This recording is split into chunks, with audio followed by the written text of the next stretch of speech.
So I don't work in the humanities, I work in educational technology, so I'm here talking about pedagogy rather than about humanities that I do. I'm talking about humanities that other people do.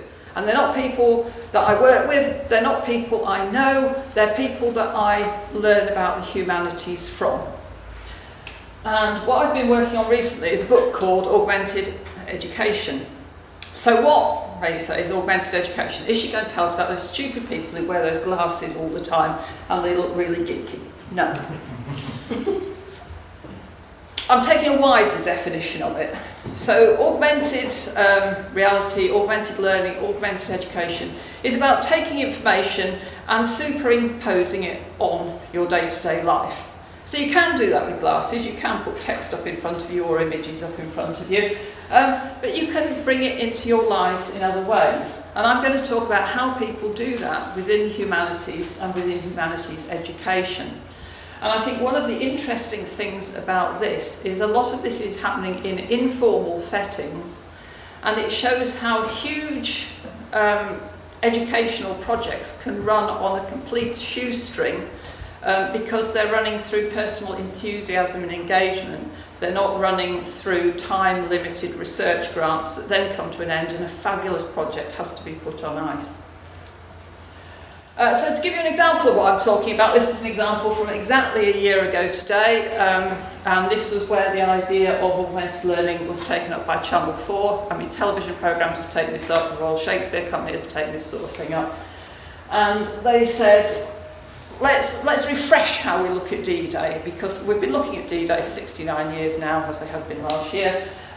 Let's try and bring it to life. And so they brought these 7 people to life through your Twitter stream, and throughout 6th of June last year, all these people tweeted, and they tweeted about what they were doing in their different roles. That's still all up online, you can go and see it, some of it's being retweeted today.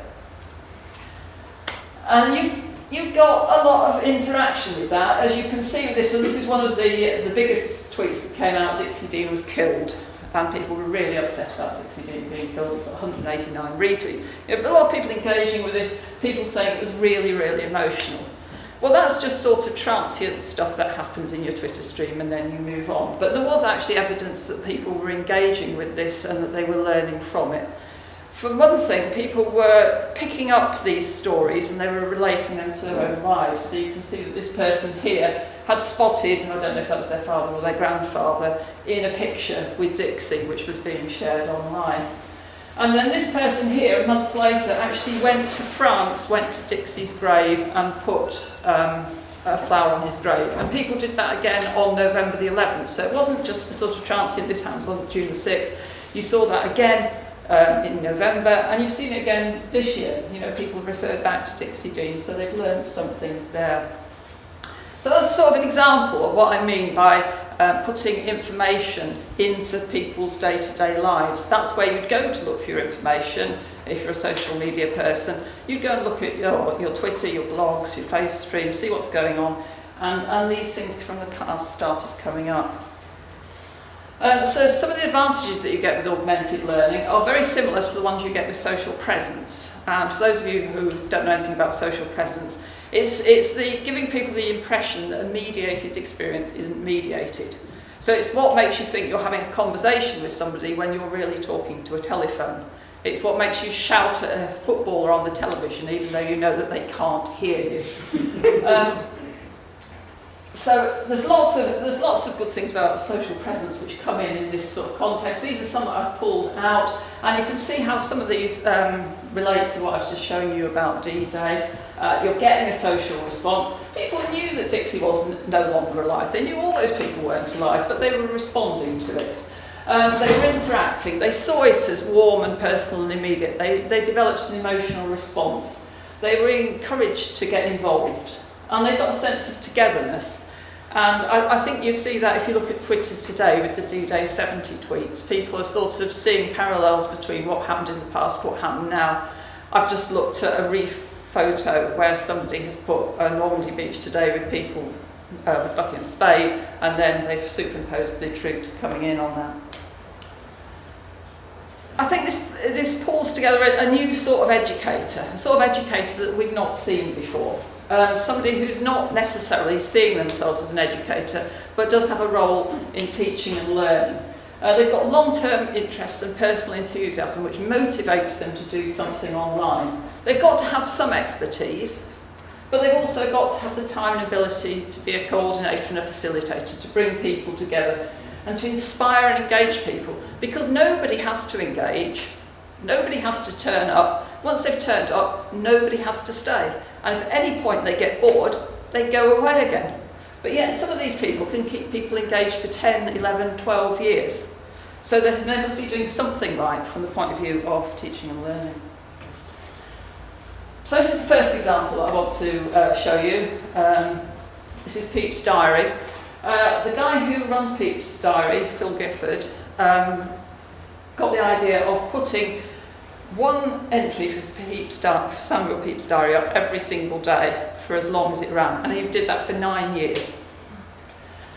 And that brought a lot of benefits. It brought a huge amount of engagement in of people who just pop in and see what Samuel Pepys had been doing that day, and then might comment on it, and might provide a glossary, and might provide some extra information about it, and discuss it, and ask questions about it, and learn with it.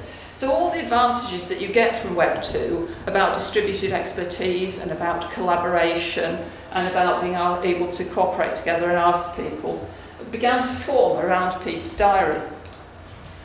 So for example, I showed you that one because that was a very short entry. These are just some of the annotations that has gleaned. It's had 43 annotations just that one day. And if you look here, this one was in May 2004. The project was so successful that once he'd been all the way through, he started again. So in 2014, people began adding to that. And then you got two fractures across time, because people were talking about what happened in the 1660s, but they were also responding to what happened 10 years ago. And they were answering questions that people hadn't been able to answer 10 years ago. They were coming back and answering that. So you can see people looping through and engaging over this huge period of time. And you can also see people beginning to build up some sort of emotional engagement over this time, and to see this on a human level. So this is Samuel Pepys, one of his tweets. He tweets a lot, and the tweets come directly from his diaries. And then here's a couple of responses. Now, one of the things I think is interesting about that is that they're calling him Sam. They're not calling him Mr. Pepys or Samuel Pepys or something. He's a person in their Twitter stream. And another thing they know is they know how he is around women. Now, that's not something you learnt at school. You learnt about him burying his cheese in the garden. You learnt about him in the Great Fire of London. You didn't learn about what he did with women. So this person has been following this. And they know that he's married as well, and they have an idea about what his wife would be thinking about this. So you can see that people are learning from this. We get some evidence of what's going on there. And this is one of the comments.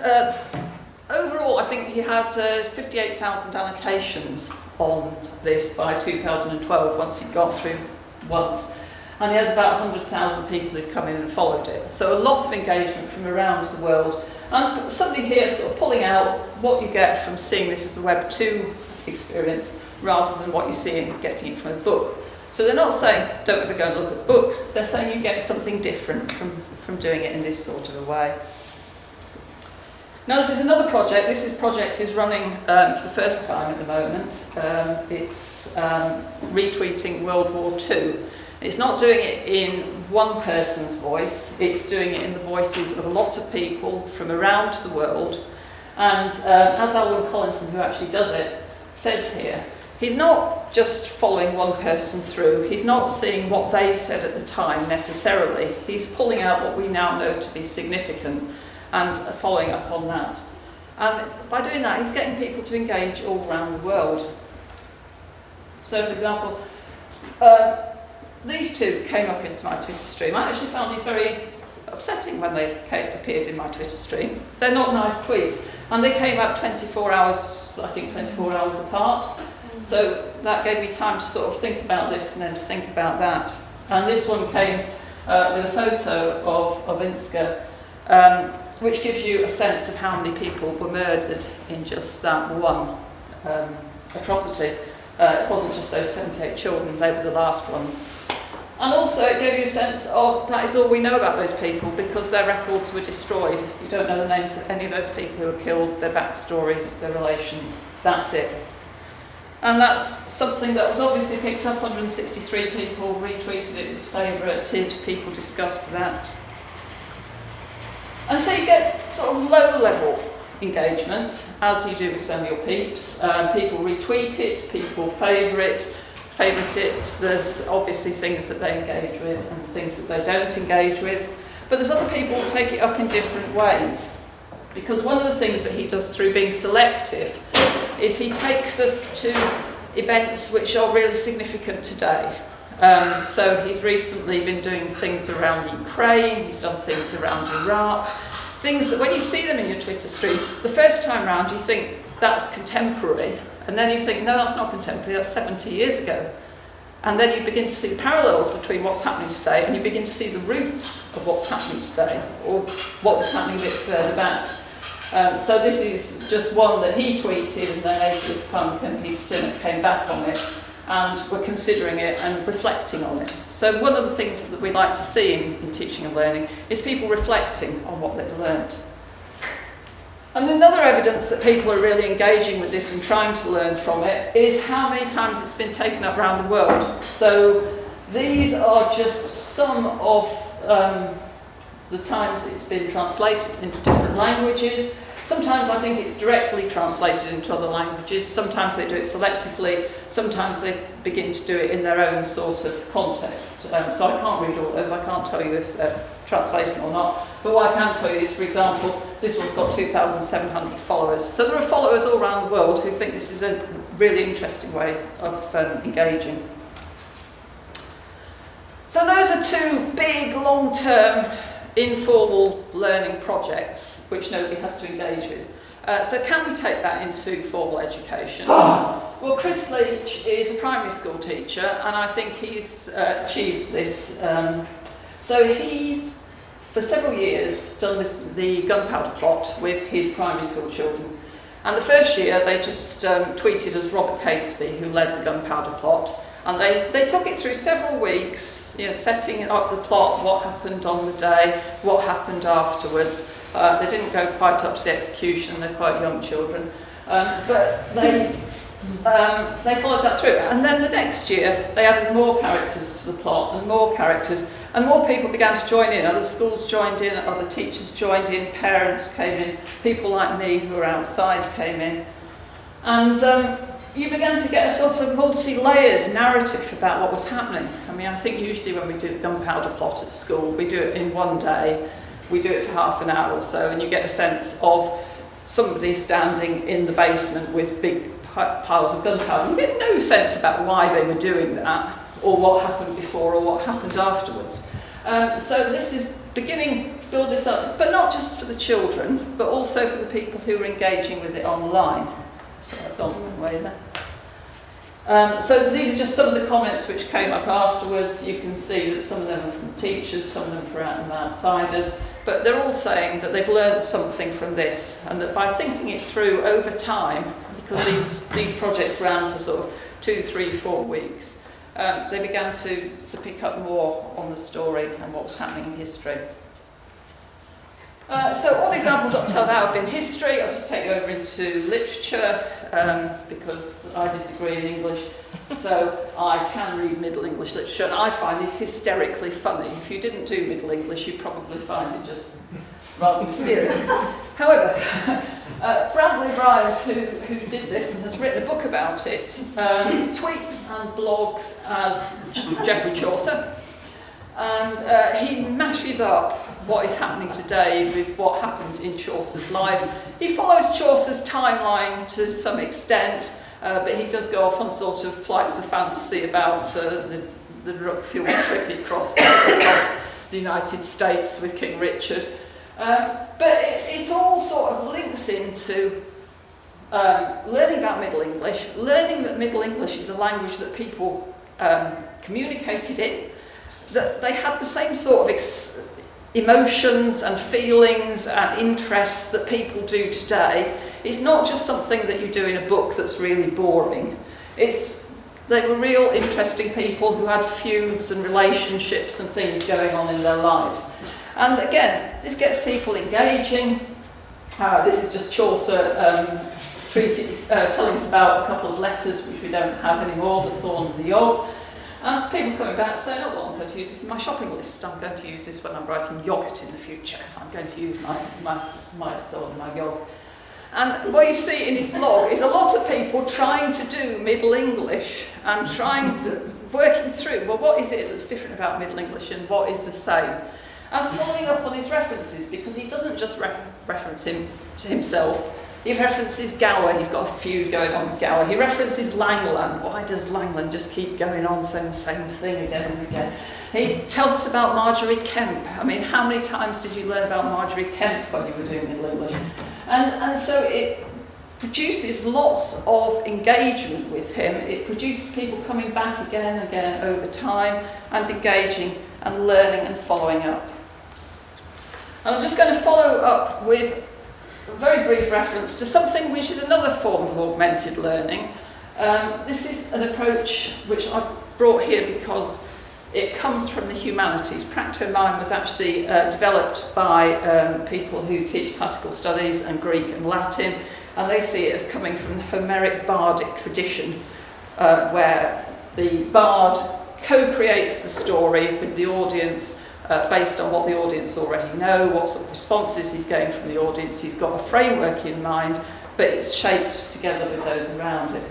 And Practomime is essentially a sort of role-playing way of learning about subjects. They do it in science as well, but it originated with teaching Latin, teaching Greek, teaching the classics. They've got 2-year-long courses that you can do online if you want to do it. They do it in classrooms, they do it online. It's a commercial venture, so it's not like the other ones that I was talking about, they're very open and free and things like that. But if you're interested, follow up the Pericles group. They've got some really interesting stuff. I'm working through a Latin course at the moment. That's me after 6 months of learning Latin. You can see, if you can read bad Latin, that there's Latin in there, that there's philosophy in there, that there's a sort of mash-up of what's going on today and that's what's going on in the past. And that everything that you learn in your Latin or Greek or whatever you're learning then relates to what you have to do next in the role-playing. So to move on in the role-playing, you've got to learn these things. And it's not just sitting down with a book and going, well, I've got to learn the imperfect tense today. Can't be bothered. It's like, I need to know it because then this is going to happen. I've got to go and find out what's happening in Rome and Britain, because if I don't know what's happening in Rome and Britain, they're going to seize us as slaves, and they're going to seize the whole group. So you've got to keep going, and you've got to push on. And yeah, it's one of the pedagogies which I'd say is a new pedagogy, which is coming out of the humanities. So just to take you back very, very quickly, roles of the educator. I see different roles of the educator emerging from augmented learning these days. And I think these are things that we can take up to some extent in formal education, and we can think about how we can achieve these things within formal education. And as I said, it came out of my book. You probably can't afford the book. Order it from your library. Hey! I've got some handouts. An individual's world can be augmented with information that goes beyond the single person, goes beyond your teacher, goes beyond even a group of teachers. You can augment your environment with the experience of multiple others, and that can really enhance teaching and learning worldwide. So that's me. Thank you. Thank you.